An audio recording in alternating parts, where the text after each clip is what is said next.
Hey, what's going on, NGT community? It's Guns4HIRE with another episode of the 8-Ball, and this time I remembered to get it done on Friday. Don't know when it's going to come out, probably later.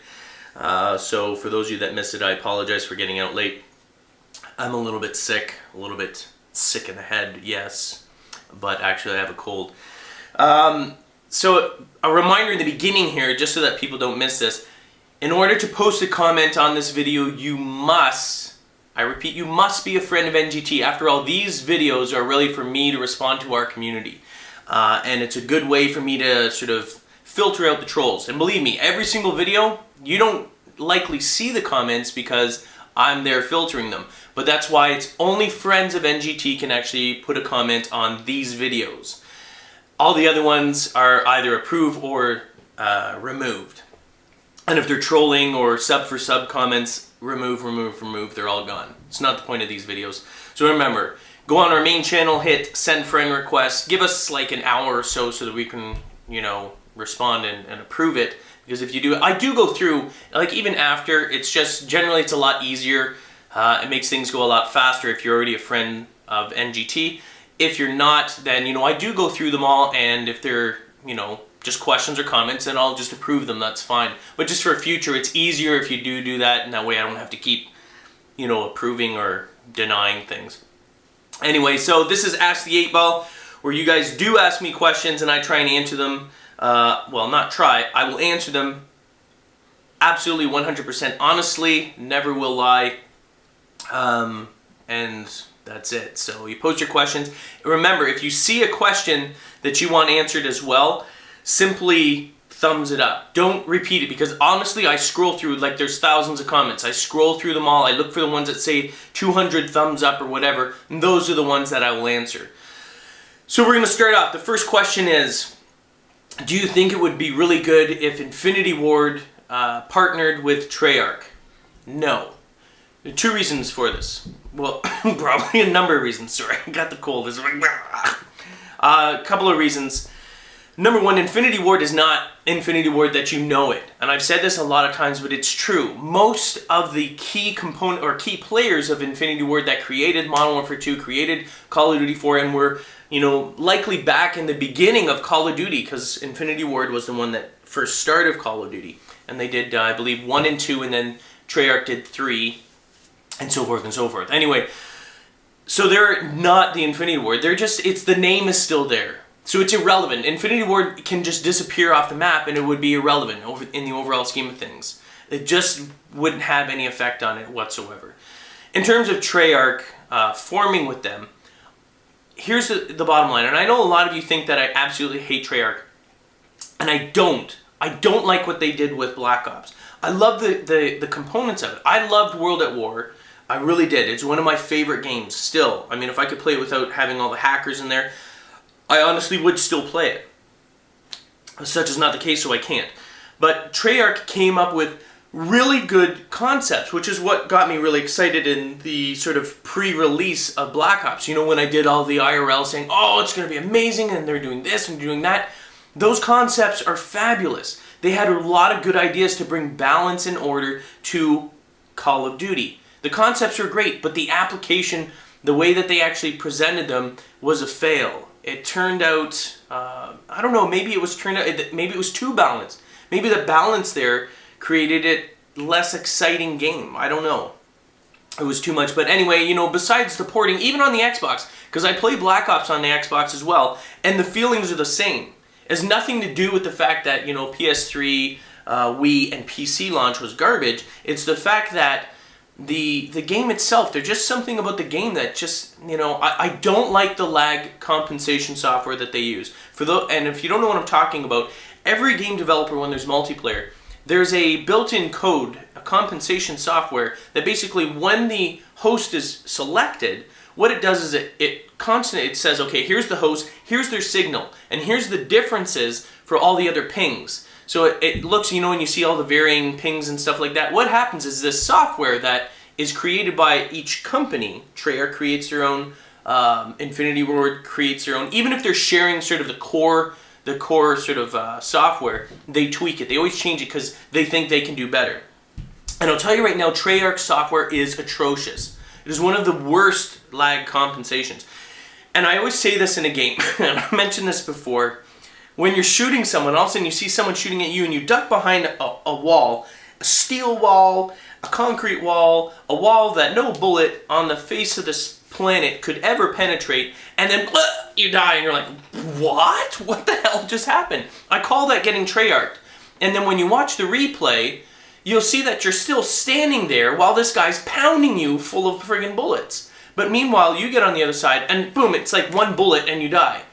And that is what happens with that software. And the same thing you'll notice if you've had a really good game and you play, I was actually going to show one, but whatever, I don't have time for it.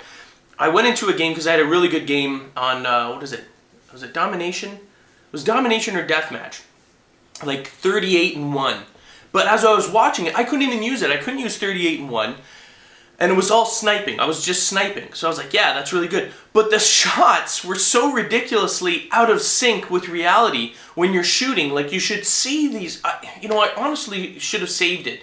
Because when I shot, the guy it was like I was shooting like 10 feet above his head or 5 feet, you know what I mean? Like, completely off of where he is. Boom, and he dies. And I'm like, what the hell is that? Like, if I was that dude and I was watching the kill cam, I'm like, I just got Treyarched. So no, I'm not, I don't want to ever see them. As a matter of fact, I'm done with both companies.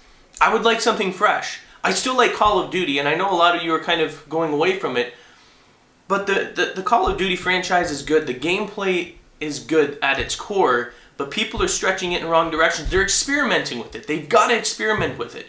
And I think Infinity Ward would have been the absolute best people to do it if they made Call of Duty Black Ops, and it was made by Infinity Ward with consulting by Treyarch. Consulting meaning Treyarch said, this is what you need to do, this is what you need to apply, do this, do that, make these concepts in there, and Infinity Ward made the game. That game, I guarantee you, would have been friggin' amazing. The balance and order concepts that Treyarch came up with, but the application and the gameplay and their engine and everything that Infinity Ward does to their games, that would have been a really good Black Ops. And I'm sorry if you're from Treyarch and you're watching this going, bah, bah, bah, but I'm sorry, that's reality. That's just, it's reality, at least in my head. Very subjective. That's my opinions, and obviously. Anyway, I've rambled on enough about this. I'm looking forward to Raven and Sledgehammer to see what they can do with it. Fresh. A fresh perspective. Maybe it'll be good. Maybe it'll be the end of Call of Duty if they fail. Who knows? I don't know. Alright, another question.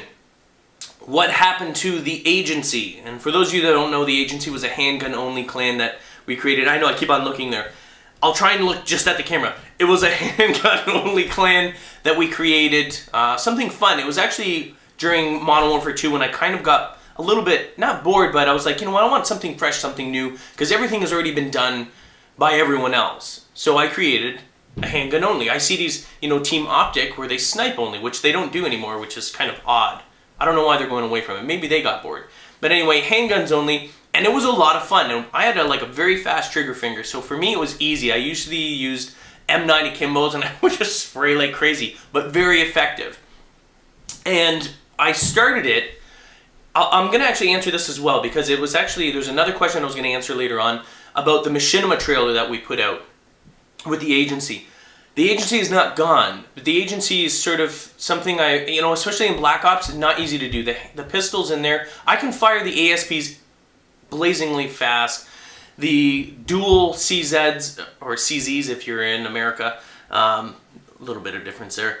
The duals, got great power behind them, but overall, the pistols in Black Ops, again, because of this ping latency, the lag compensation software makes it so difficult.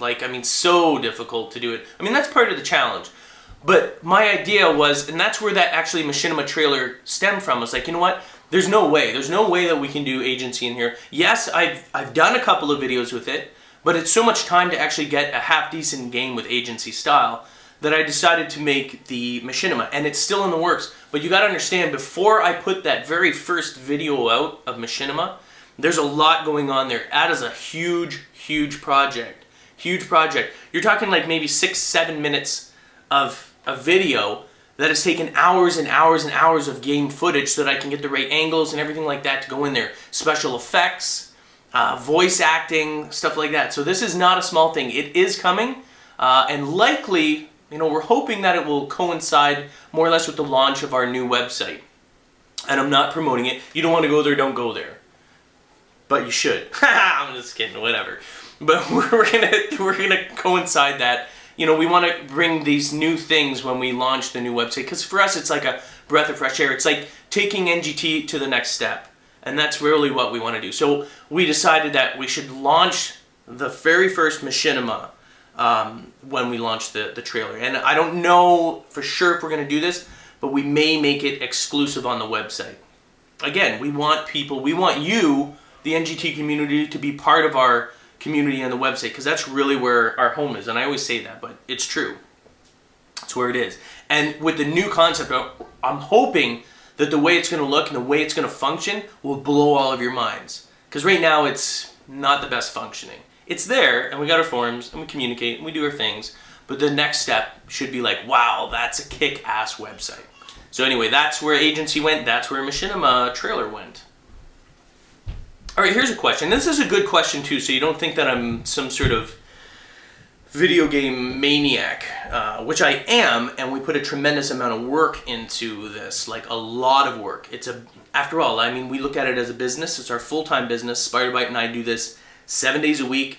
And, in all honesty, we work probably anywhere on a very, very slow week, probably 60 hours, anywhere from 60 to 80 hours each. So 160 hours per week that we work on this. Now, that's a lot of work and a lot of dedication. But my interests outside of video gaming, and I actually do have them. I know, it's shocking. And it's completely opposite of what video gaming is. My interest, number one, I used to watch actually a lot of basketball. When I lived in Toronto, my wife and I would go to a lot of Raptors games when Vince Carter was on there. And now it's Chris Bosh, although Chris Bosh I think got traded. See, I don't even know. I don't follow that anymore. I used to be a huge basketball fan and follow everything. Iverson was one of my absolute favorite players of all time. But I don't watch it anymore. I honestly don't have time. But one thing I always make time for, and I've always loved, and I'm absolutely obsessed with it even now, and it kills me. I would love to be able to do a YouTube show on this, because I think it would be awesome, but I had no concepts for it. But anyway, I love hiking, camping, wilderness exploring, going to places that are hard to get, and being away from everything, away from technology. I know, this is like, it's like night and day. I'm absolutely obsessed with survival. Survival shows, reading survival books, learning how to identify flora, plants and stuff, edible plants. I watch, and I know this is a huge show in the US, and a lot of you see it as just trash, and a lot of people here in Canada, but I've watched every single season, including the one that's launching right now, every single season of Survivor. Yeah, I know it's drama and it's trashy sort of TV, but I'm obsessed with the fact that they're going here and they've got to create this survival in areas that I would absolutely love to do. I would love to do that more than anything in the entire world. If I could do a show on survival, maybe video game survival, I don't know. Give me a concept. Give me a concept, we'll see what happens. Anyway, I love it. I love camping. And I'm not talking about, this year, my wife and I, we rented a cottage, and we've been doing this for a number of years. Rent a cottage up north in the Muskokas, which is, like northern Ontario. And you're talking like lakes, lots of rocks, and only like pine trees and stuff like that. Like you're going up north, so there's hardly anything. You know what I mean? There's nothing out there, and that's the way I love it.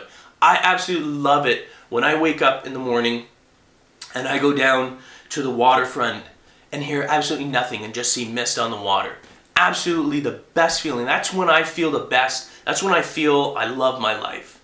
Don't get me wrong, I love this and everything, and I feel blessed. But this is a lot of work. When I'm up there and everything just releases and I'm sitting there and I'm like, wow, this is freaking awesome. Love fishing.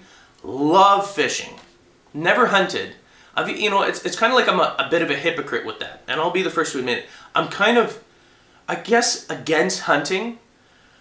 But I love fishing. But I catch and release. I always release them. But at the same time, hunting has its place. Hunting is, way back in the day. And I'm not like a modern day hippie. Like, oh no, save the bears. And I hug the bear. And then the bear mauls me and I die because I'm an idiot. But, you know, the concept of hunting intrigues me. I love it. Now, if I was to combine that with survival, if I was to go on a tropical, deserted island, I would absolutely hunt, and I would love it. Snare traps, learning to actually kill the animals, but doing it because I need to. Doing it because it helps me survive. But I look at it this nowadays, you know, people are like, oh, well, we eat the meat that we kill. And that's great. But the reason why I'm against it is because we're already mass slaughtering tons of animals. You go to any grocery store, there's just meat out the wazoo. There is no need to kill other animals. The fact that you're going out there to kill is kind of irrelevant. It's really just, hey, I want to go and slaughter something. Hunting came from a point where it was necessity. It wasn't, hey, I really like making this animal suffer, right? You know, and killing them. And don't get all pissy. I'm trying to tell you exactly, you know, Bentley hunts. I talk to Bentley all the time. You know, a lot of people hunt. I'm not against them. It's just, for me, the concept is like, why would I do that? I don't want to have to kill an animal if there's already tons of meat that, you know, we're already mass producing, which is a problem. All that meat gets thrown out. So, you know, we're killing tons of animals for no reason. You know what I mean? Like, I mean, it's just a complete waste. So I don't do it. I never want to do it. I don't want to do it now, unless I'm in the Amazon, you know? Anyway, that's another interest of mine. I'm obsessed with the Amazon basin in South America. And I do plan on going there, deep into the Amazon, deep into the jungle, deep into the bush. I'm going to go deep inside the bush. Ha ha ha! That is dirty, and I meant to do that. So anyway, those are my real interests outside. It's really survival, wilderness, that sort of thing, which is, I know, night and day from this. Anyway, that's it. Those are my interests. I think I probably have others, but I am failing to recall them. But those are my predominant, those are the ones that I absolutely love. Alright, someone asked, will my boys date Spider Bites girls? Probably not. Probably not. They're going to live their lives, and they've never actually, his girls and my boys have never actually met, nor would it be good. I wouldn't want my boys to be dating my business partner and friends' girls in case one of them's a dipwad. One of my boys or one of the girls breaks one of my boys' hearts. Oh, I can't take it. Let's split up. NGT is no more. Your girls broke my little boy's heart. I can't take it anymore. Not gonna happen. Probably never will happen. But anyway, good question. Here's a quick question. What is my favorite old console? Well, I can tell you right now that's easy. It's the Nintendo Entertainment System, the very first one, the NES. The one that came and brought Mario Brothers to us. That, absolutely, I had the greatest memories of playing video games from my youth. I can remember tons of video games, playing with my childhood friends and stuff like that. Absolute best console I ever played in my life was the Nintendo. It's what started it, you know what I mean? It was the days of fun, having pure fun, and that's it. Some friends sitting on the couch, 2 controllers, and battling it out. Amazing times. My absolute favorite old console. What was the very first video game that I ever played? Now, outside of playing Pong, which will blow your mind how old that is, which is like 2 sticks, having the sticks on the side, bouncing the square ball. Bing, bong, bong, bong. That's Pong. Which, yeah, I guess you'd technically considered to be a video game, but I'd say the first video game in my mind that I ever played was Defender on Atari 2600 when I got my very first console, and it was like the best day ever when I woke up and Santa got me an Atari 2600. I was like, oh my god, that's amazing. It was like bringing the arcade home into my own bedroom, which was amazing. Yeah, and I played Defender, and I played that game forever, like so long, months and months, and I never got bored of it. It was like the best thing ever. So anyway, yeah, it was Defender. Oh, you know what? And I'm just thinking, I know this thought just came sort of after. You're talking about my hobbies and stuff. This is gonna make you laugh, actually, because it makes my wife laugh too, because she never even knew this. I never thought to tell her, but I used to, and now I don't anymore, obviously, or break my arms.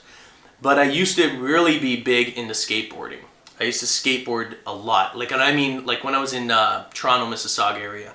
And I would, if I had to travel like on a bike that maybe took me half an hour, rather than biking it to, like, say, my grandmother's house, I would get my skateboard out and I would skateboard the entire way there. Going down hills, you know, rail sliding, whatever, ollies, all that stuff. I know it's it's kind of crazy. And I would listen to, like, Metallica back then. Metallica, Quiet Riot, Metal for Breakfast, like thrash metal, and I would skateboard. I was big in the skateboard, loved it, every single day.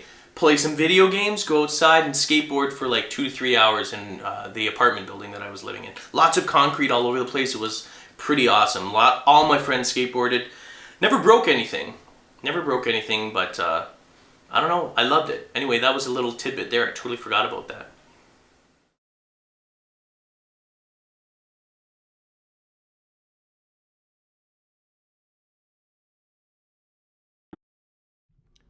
Thousands of movies and TV shows stream directly from your PS3, Xbox 360, Wii, or PC computer. Click on the link in the description of the video for your free 1-month trial membership, courtesy of NextGenTactics.